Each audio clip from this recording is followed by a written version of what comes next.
আজকের এই ভিডিওতে আমি আপনাদের দেখাবো কিভাবে ক্রিকেট বেটিং সাইটে সম্পূর্ণ ভেরিফাইড একটি অ্যাকাউন্ট খুলবেন, কিভাবে ডিপোজিট করবেন, কিভাবে উইথড্র করবেন, কিভাবে সকল ধরনের স্পোর্টস গেম এবং live casino, table, slot, fishing, ludo সকল প্রকার গেম খেলে যারা ইনকাম করতে চান সর্বপ্রথম নতুন অ্যাকাউন্ট খুলে নেবেন। আর অ্যাকাউন্ট খোলার জন্য চলে যাবেন এই ভিডিওর ডেসক্রিপশন বক্সে অথবা কমেন্ট বক্সে ফার্স্ট কমেন্টে ক্রিকেট বেটিং সাইটের লিঙ্কটা দেওয়া থাকবে। সেই লিংকের উপর একটি ক্লিক করে দিবেন। তারপর আমরা বর্তমান যে ক্রিকেট বেটিং সাইটের ইন্টারফেসটি দেখতে পাচ্ছি সেম এমন একটি ইন্টারফেসে আপনাদের নিয়ে আসবে। এখান থেকে আমরা এই যে সাইন আপ বাটন নামে যে অপশনটি রয়েছে এখানে একটি ক্লিক করে দেব। তারপর আমাদের এই পেজটিতে নিয়ে আসবে। এই ফর্মটা আমাদের ফিল আপ করতে হবে। সর্বপ্রথম যে প্রথম অপশনটি রয়েছে কারেন্সি, এটা হচ্ছে অটোমেটিক বিডিটি সিলেক্ট করাই থাকবে, এটা আপনারা বিডিটি রেখে দিবেন। এরপরে হচ্ছে ভিউয়ার্স ইউজার নেম অথবা ব্যবহারকারীর নাম, এখানে সবগুলো অক্ষর ছোট হাতের দিবেন এবং লাস্টে 2-4টা সংখ্যা যুক্ত করে দিবেন। আপনার নাম যদি হয় আসিফ, সবগুলো অক্ষর ছোট হাতের দিবেন এবং আপনার ফোন নাম্বারে লাস্ট 3-4টা সংখ্যা কিন্তু এখানে যুক্ত করে দিতে পারেন। তারপর পাসওয়ার্ড, এখানে পাসওয়ার্ডের ক্ষেত্রে প্রথম অক্ষরটি দিবেন বড় হাতের, তারপরেগুলো সব ছোট হাতের এবং লাস্টে 2-4টা সংখ্যা যুক্ত করে দিবেন।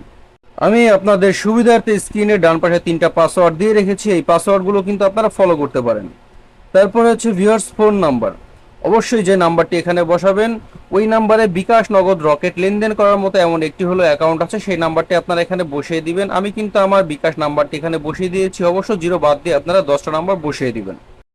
ফর্মটা রেডি হয়ে গেলে ভিউয়ার্স নিচে সাবমিট বাটন রয়েছে, এই সাবমিট বাটনটিতে ক্লিক করলে আপনাদের অ্যাকাউন্টটি হয়ে যাবে। কিন্তু তার আগে একটি স্ক্রিনশট রেখে দিবেন, কারণ উপরে যে ইউজার নেম নিচে যে পাসওয়ার্ড রয়েছে এই ইউজার নেম পাসওয়ার্ডটা দিয়ে হচ্ছে আপনাদের অ্যাকাউন্টটি লগ ইন করতে হবে। যদি ইউজার নেম বা পাসওয়ার্ড যে কোনো একটি আপনারা ভুলে যান সেই ক্ষেত্রে কিন্তু অ্যাকাউন্ট লগ ইনের সময় আপনারা প্রবলেম ফেস করতে পারেন। যদি আপনাদের কাছে স্ক্রিনশটটি থাকে তবে সেই সমস্যাটি কিন্তু আপনারা নিজেরাই সলভ করে নিতে পারবেন। এখন আমি অ্যাকাউন্টটি ক্রিয়েট করার জন্য নিচে সাবমিট বাটন রয়েছে, এখানে একটি ক্লিক করে দিচ্ছি। আমার অ্যাকাউন্টটি হচ্ছে না, এখানে দেখাচ্ছে ব্যবহারকারীর নাম বিদ্যমান। যদি আপনাদের সামনে এই লেখাটি আসে ব্যবহারকারীর নাম বিদ্যমান, সেই ক্ষেত্রে আপনারা উপরে যে ইউজার নেমটি দিয়েছেন এই ইউজার নেমটির সামনে পিছনে হাসান হোসেন এমডি বা 2-4টা সংখ্যা বাড়িয়ে কমিয়ে একটু এলোমেলো করে নিলেই কিন্তু আপনাদের ইউজার নেমটি চেঞ্জ হয়ে যাবে। মানে আপনাদের পূর্বে যে ইউজার নেমটি ছিল এই ইউজার নেমটি হয়তো অন্য কারোর সাথে মিলে গেছে, যার কারণে অ্যাকাউন্টটি হচ্ছে না। এখন কিন্তু আমি ইউজার নেমটি একটু চেঞ্জ করে নিয়েছি এডিট করে।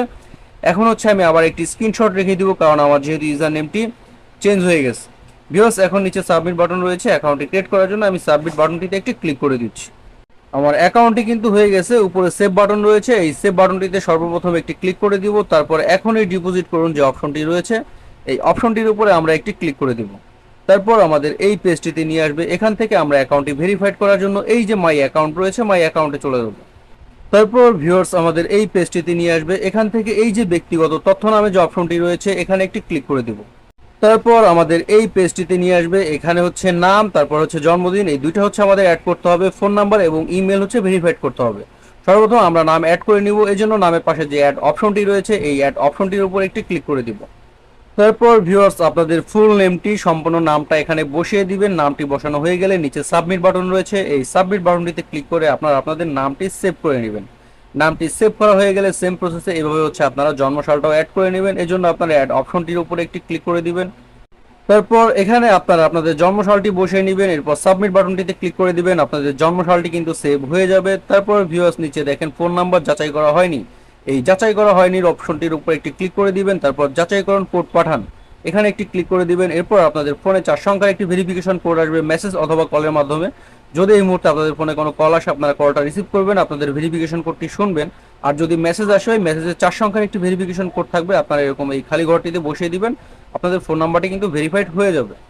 তারপর আপনারা ইমেল অ্যাড করে নেবেন, এজন্য ইমেলের পাশে যে অ্যাড অপশনটি রয়েছে এই অ্যাড অপশনটির উপর একটি ক্লিক করে দিবেন। তারপর এখান থেকে আপনারা আপনাদের সম্পূর্ণ ইমেলটি বসিয়ে নেবেন।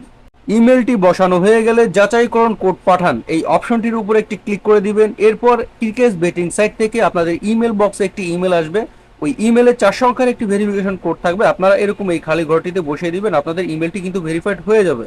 তবে ইমেল ভেরিফাইড না থাকলেও কিন্তু কোনো ধরনের কোনো অসুবিধা নেই, আপনারা এখানে ডিপোজিট করতে পারবেন, গেম খেলতে পারবেন, উইথড্র করতে পারবেন, যদি শুধু আপনাদের ফোন নাম্বারটি ভেরিফাইড করা থাকে। ভিউয়ার্স অ্যাকাউন্টটি ভেরিফাইড হয়ে যাওয়ার পরে যারা ডিপোজিট করতে চান ডিপোজিট করার জন্য এই যে ডিপোজিট নামে যে অপশনটি রয়েছে এখানে একটি ক্লিক করে দিবেন। তারপর আপনাদের এই পেজটিতে নিয়ে আসবে। এখানে যারা বিকাশের মাধ্যমে ডিপোজিট করতে চান তারা বিকাশের উপরে ক্লিক করে দিবেন, যারা নগদের মাধ্যমে করতে চান তারা নগদে ক্লিক করে দিবেন। আমি কিন্তু বিকাশ সিলেক্ট করে নিয়েছি। এরপর নিচে 3টি অপশন রয়েছে, একটি হচ্ছে জিপে, আর একটি হচ্ছে ক্যাশ আউট, আর একটি হচ্ছে সেন্ড মানি।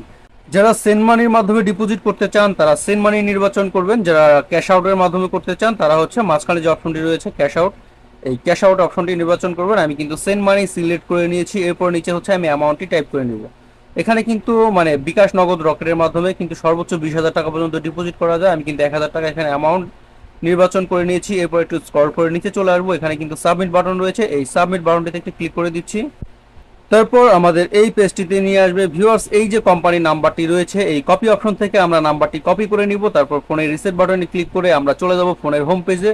তারপর বিকাশ অ্যাপ লগ ইন করবো। আমরা নর্মালি সবসময় যেভাবে সেন্ড মানি করি সেম প্রসেসে এভাবে আমরা কোম্পানির এই নাম্বারটিতে 1,000 টাকা সেন্ড মানি করব। তারপর সেন্ড মানিটি সফল হয়ে গেলে আমাদের বিকাশের ইন্টারফেসটি কিন্তু সেম এমন থাকবে। আমরা এই স্ক্রিনশটটি রেখে দিব এবং এখান থেকে আমরা ট্রানজ্যাকশন আইডিটি কপি করে নিব। তারপর আবার ফোনের রিসেট বাটনে ক্লিক করে আমরা চলে আসবো ক্রিকেস বেটিং অ্যাকাউন্টে। ভিউয়ার্স, মাঝখানে যে অপশনটি রয়েছে এই ঘরটিতে আমরা ট্রানজ্যাকশন আইডিটি পেস্ট করে দিব। তারপর নিচে সাবমিট বাটন রয়েছে, এই সাবমিট বাটনটিতে ক্লিক করলে আপনাদের ডিপোজিটটি সাবমিট নিয়ে নিবে। কোম্পানি সর্বোচ্চ 1 মিনিটের মধ্যে কিন্তু আপনাদের ব্যালেন্সটি এখানে যুক্ত করে দিবে। ভিউয়ার্স, আপনারা এই যে লগোটি দেখতে পাচ্ছেন এটা কিন্তু ক্রিকেস বেটিং সাইটের লাইভ চ্যাট। আপনারা এনি টাইম 24 ঘন্টা বেটিং সংক্রান্ত যে কোনো ধরনের সমস্যা ফেস করবেন, কোম্পানির সাথে লাইভে যুক্ত হয়ে 1 থেকে 5 মিনিটের মধ্যে কিন্তু সেই সমস্যাটি আপনারা নিজেরাই সলভ করে নিতে পারবেন। আশা করছি আপনারা A to Z বুঝতে পেরেছেন কিভাবে অ্যাকাউন্ট খুলতে হবে, কিভাবে ডিপোজিট করতে হবে। যদি আপনারা অ্যাকাউন্ট খুলতে কোনো ধরনের কোনো প্রবলেম ফেস করেন অবশ্যই আমাকে কমেন্ট করে জানাবেন। আর যারা নতুন অ্যাকাউন্ট খুলতে চাচ্ছেন অ্যাকাউন্ট খোলার জন্য চলে যান এই ভিডিওর ডেসক্রিপশন বক্স অথবা কমেন্ট বক্সে, সেখান থেকে খুব সহজেই আপনারা অ্যাকাউন্টটি খুলে নিতে পারবেন। ধন্যবাদ।